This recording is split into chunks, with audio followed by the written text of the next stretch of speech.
Team Deathmatch. Hi, I'm DDS Arkham, and this is my top 10 games of 2018. While I don't think this year was as good as 2017 in terms of gaming, it was still an excellent year nonetheless. Before we get to the list, however, here is my honorable mention to the game that didn't quite make it.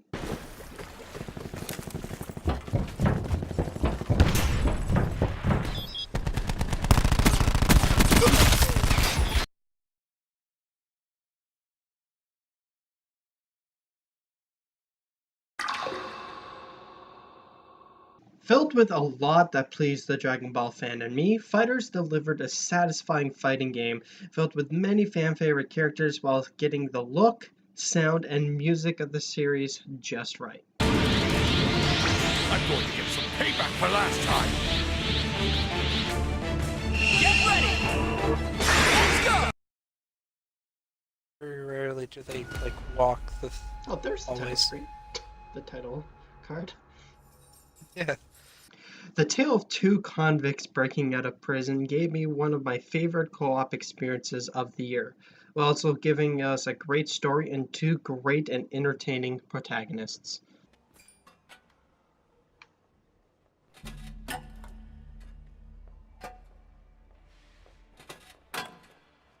Guards coming. Guards. Guard!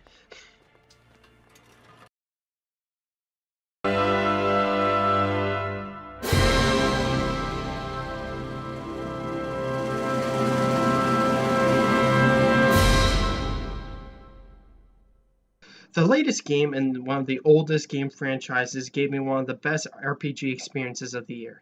With a great story, amazing characters, and a modern take on classic turn-based combat, I enjoyed Dragon Quest XI from beginning to end.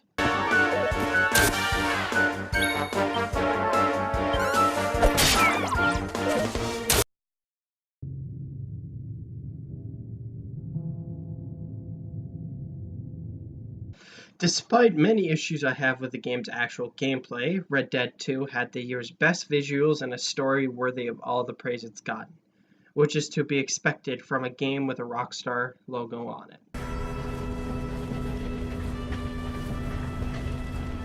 Here we go!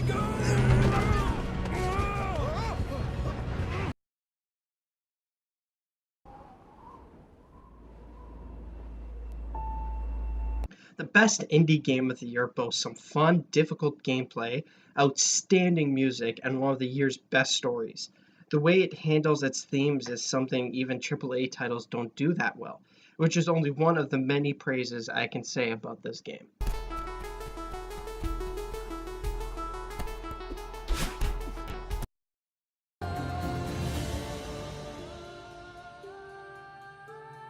When Odyssey was announced, I was concerned that a new Assassin's Creed so soon after Origins was going to mean a decrease in quality.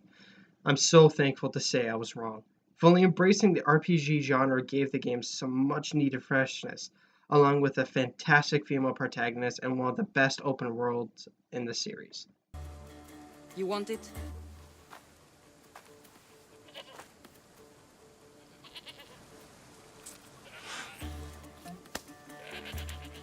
Go get it.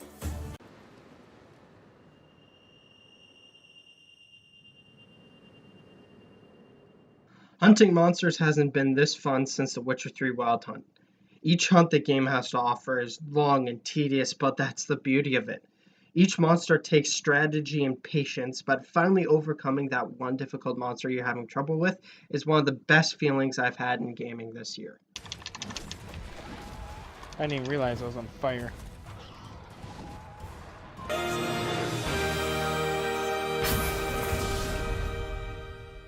The biggest crossover series in gaming comes back with its biggest game yet. With every character in the series returning and some new challengers as well, variety in the game has never been better. Along with that, you get a large amount of content, including an amazing adventure mode, which adds up to the best fighting game of the year, as well as Nintendo's best game of the year.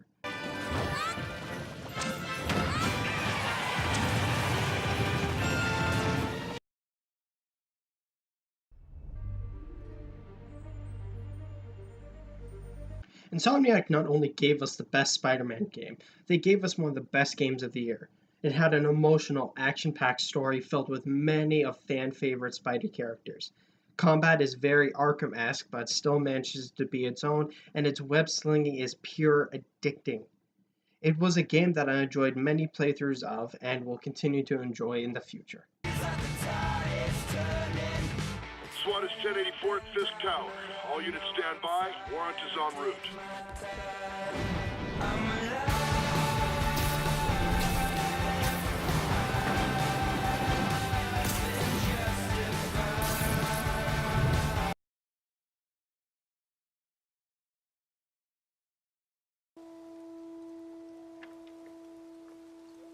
Ever since its release, I've admired the brilliance of God of War. It breathed so much fresh air into a series that seriously needed it. What we got was a mature God of War. The story was emotional while managing to keep the grand epicness the series is known for. Kratos is now a character that you can actually feel for, not hate. His relationship with his son Atreus is central to the game and is one of the best parts of it. The worlds you can explore were some of the most beautiful and interesting of this year. There's nothing about this game I hate, and the journey I went through in this game is the one I remembered the most this year, and one I will never forget.